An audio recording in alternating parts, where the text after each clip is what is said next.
Now we're going to look at cleaning and oiling your machine.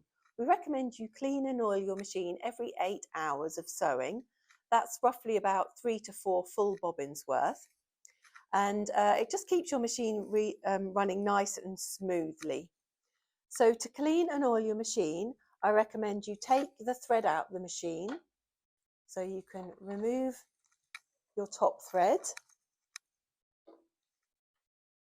Take your bobbin and your bobbin case out. Take the table off, so that just pushes off. You can remove the foot, and you can even take your needle out if you want to. Now to take the needle out, all we do is turn the little screw here and it will come out, and that's the same if you need to replace your needle.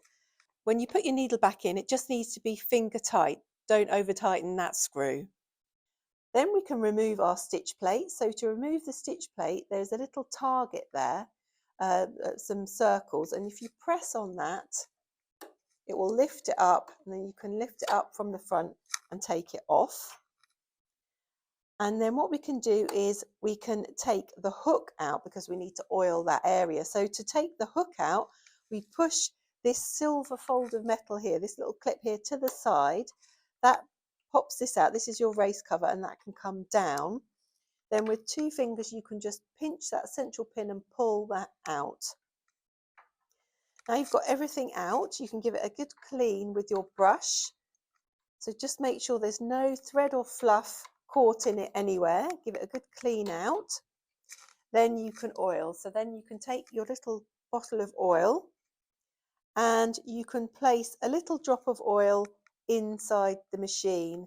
If you wanted to, you could also place some oil round the edge of the hook there.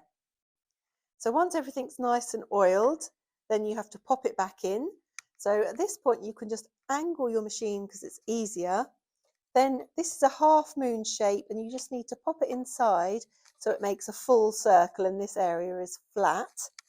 Then lift up your race cover and push it into place so it's firmly behind that silver fold of metal, that clip there. Give it a good push in. Then if you want to, you can do needle down, needle up, and that will just check that everything's in the correct position. If it's not, it will just come out again, so don't worry, and then you can start again. But that just rotates the hook and makes sure it's all in the right position. Then you're ready to put everything back on. So with your stitch plate, you can just angle, put it on at the side and then push it down into place. You can take your bobbin and your bobbin case and that can be popped back in.